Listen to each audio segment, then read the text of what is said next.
Just picked up this Sony receiver off of eBay. It was listed as parts only. I like this type because it has a very big fluorescent display on the front. It was made in about 97. The stereo itself is in fair condition. It's pretty dirty. Mostly dust though. There's nothing appears to be ripped off the board or anything like that. There's no fuses blown. I've already looked at that. They did cut the plug off. Looks like this board is misaligned a little bit, maybe pushed in the front from shipping.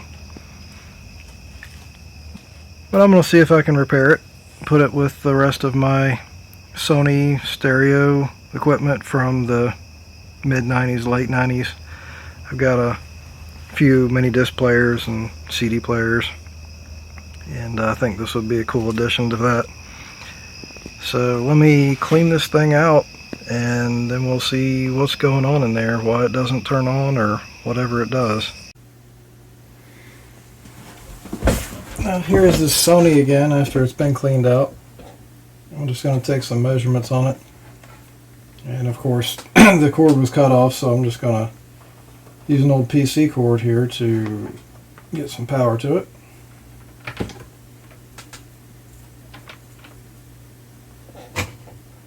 And first I'm going to check to see if I've actually got power into the unit. And I do.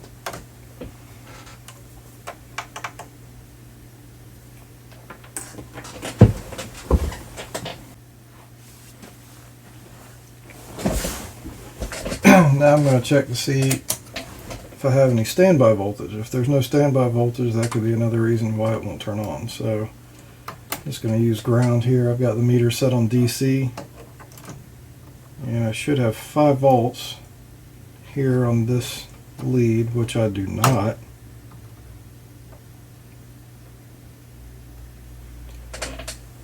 So we will check to see if there is power coming into this standby transformer. The way these things work, you have a standby transformer here that creates your 5-volt line to power the logic controls for when the stereo is off. When you hit the power button, it sends a signal to the control over here to engage this main power relay, which will turn on the main transformer and turn the stereo on. I'm just going to take a look down here, and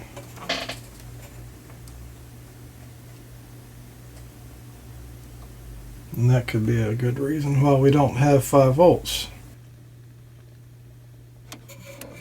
You can see down in here, looks like the standby transformer has broken loose from the board.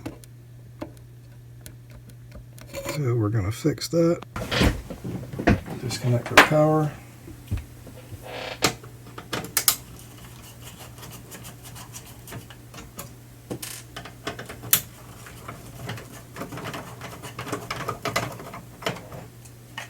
I'm just going to pop out this little standby board here.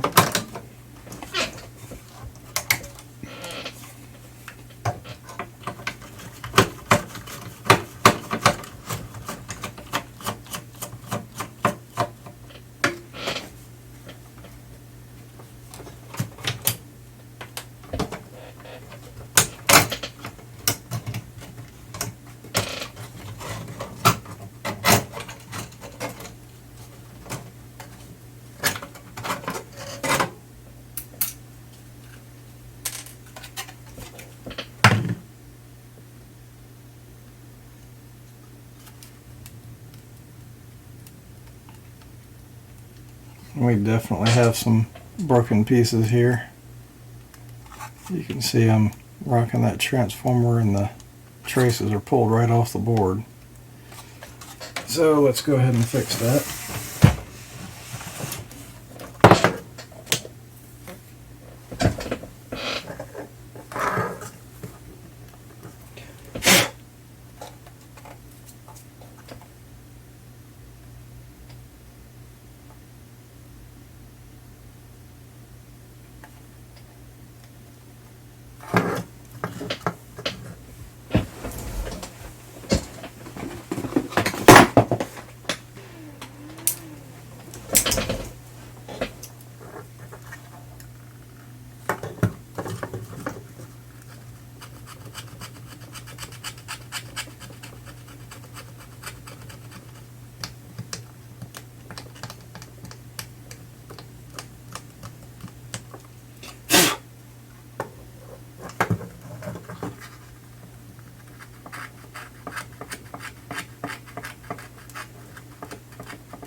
These connections here are so close that I'm just going to bridge them with some solder.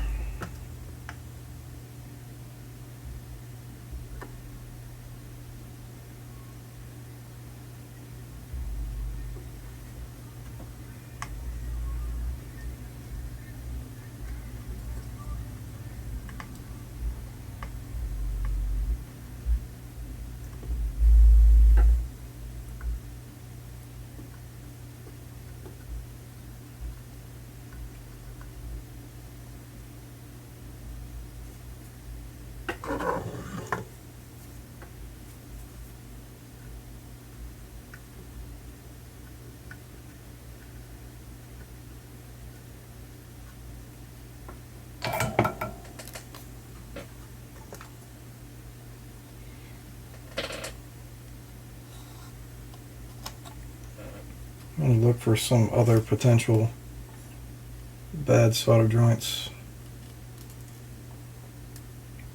The rest of them look okay. There's a little bit of heat from this transistor here, which is normal, shown on the board there. There is a cracked joint here for the main ground. Let's go ahead and take care of that.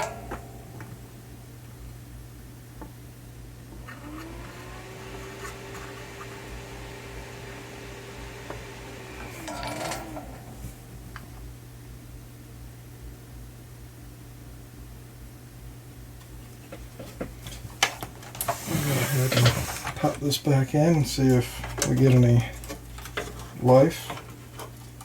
Helps if I have it the right way around.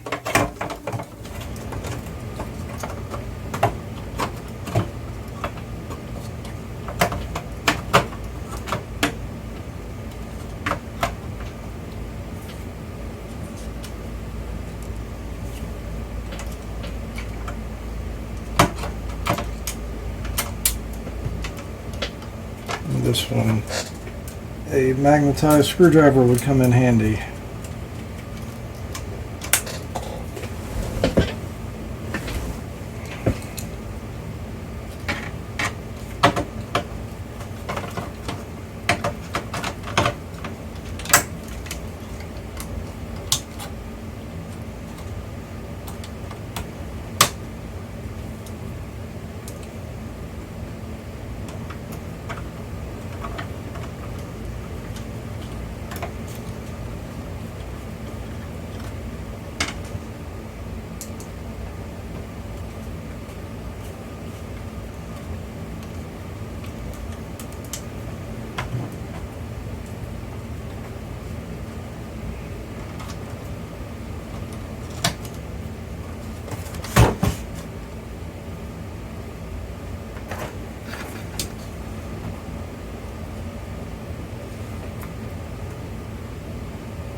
And looks like we have power.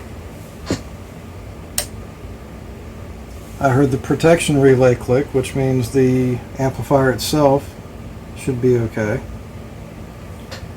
Looks like I still have a little bit of an issue with this switch. Looks like it's pushed in some. I see the chassis bent here on the back.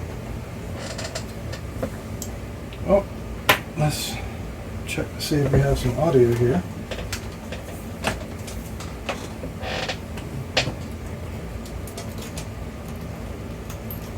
Set my speakers to 8 ohm. And we're just going to hook to the main speakers for right now.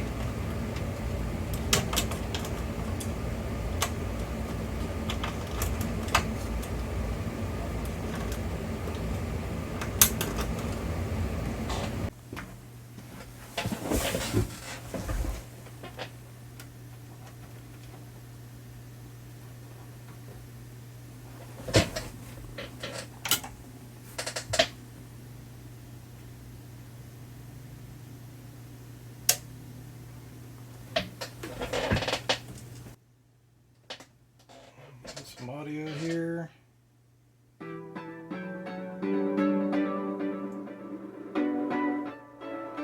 And it looks like it's working.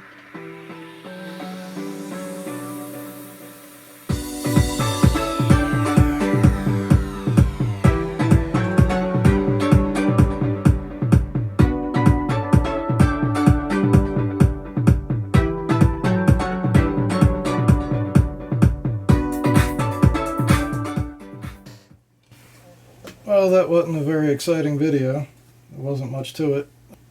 I'm going to go ahead and clean off the front. It's pretty dirty. Well, I didn't want to bore you with taking all the screws out to get the front off.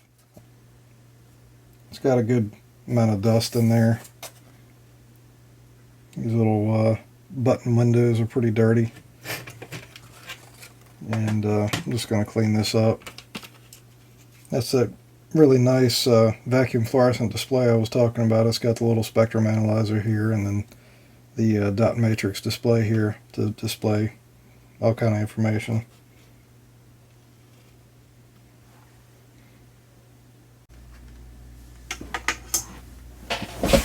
Alright, well, since that works, we're going to go ahead and put a new cord on this stereo.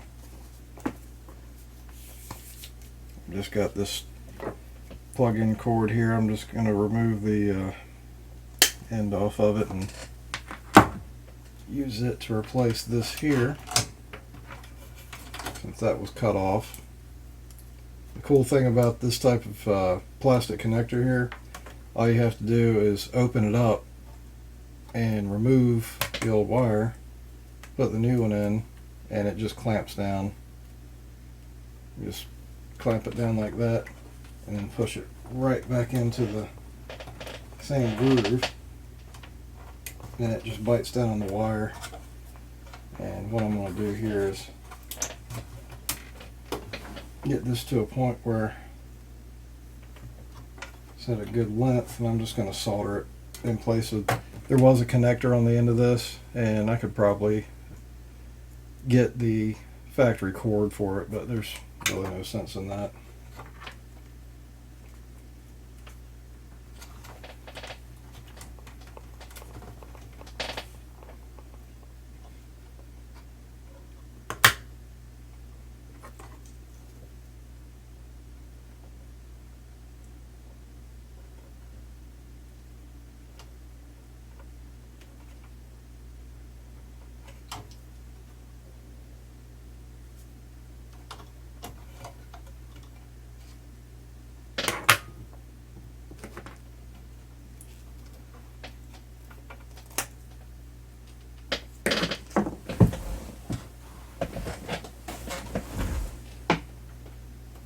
Going to use my wire strippers here and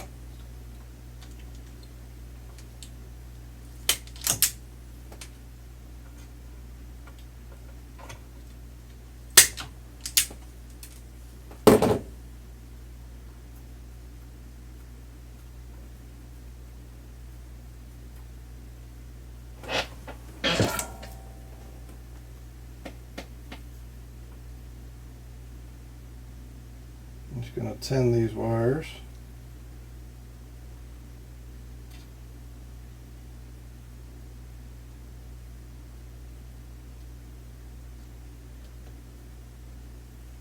And I'm just going to solder it right onto these posts where the connector was.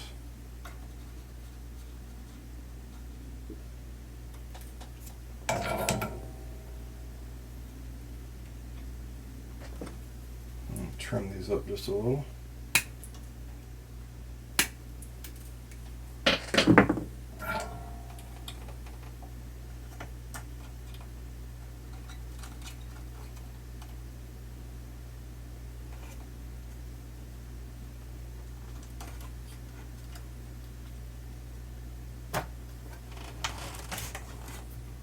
I don't know if you can actually see that where my hand is. It's probably in the way.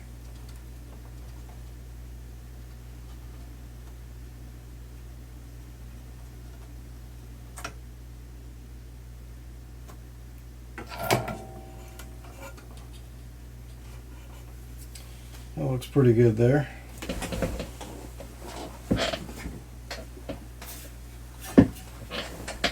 Top of this stereo is a little bit bent, probably happened in shipping.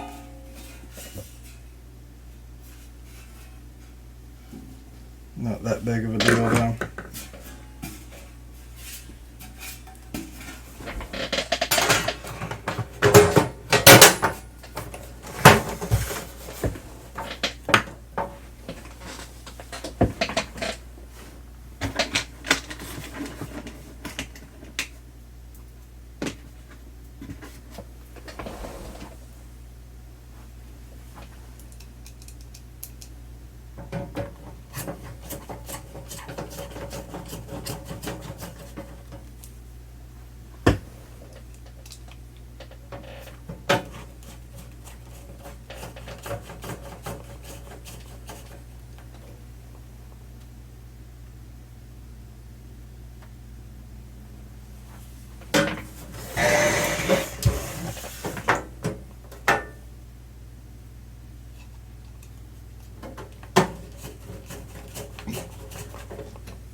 And now we have a new cord on here.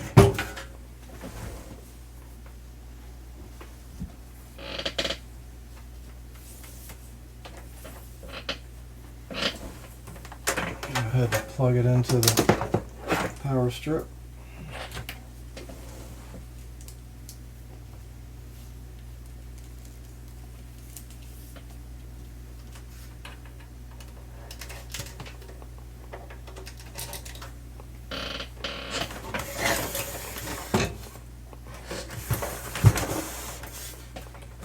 And I'm going to do a little demo here of one of my mini disc players.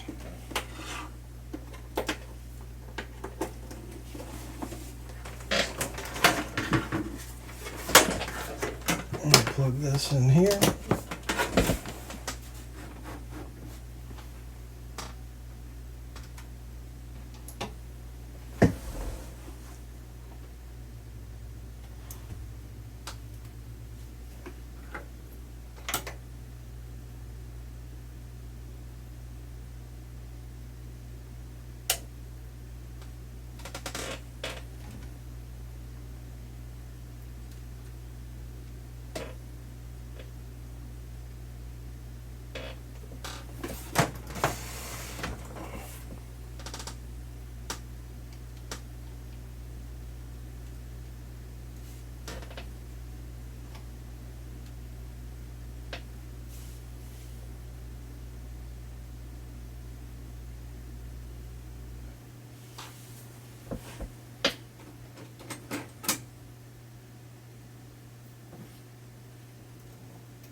And let's just play one of my tracks here.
Well, that wasn't much of a repair video. That was pretty minor repair, but thanks for watching. Sorry for the camera work. I'm just trying to get started back doing some videos. Figured I'd do some repair videos. Like and subscribe. Comment. And I'll try to get some more videos up. Thanks for watching.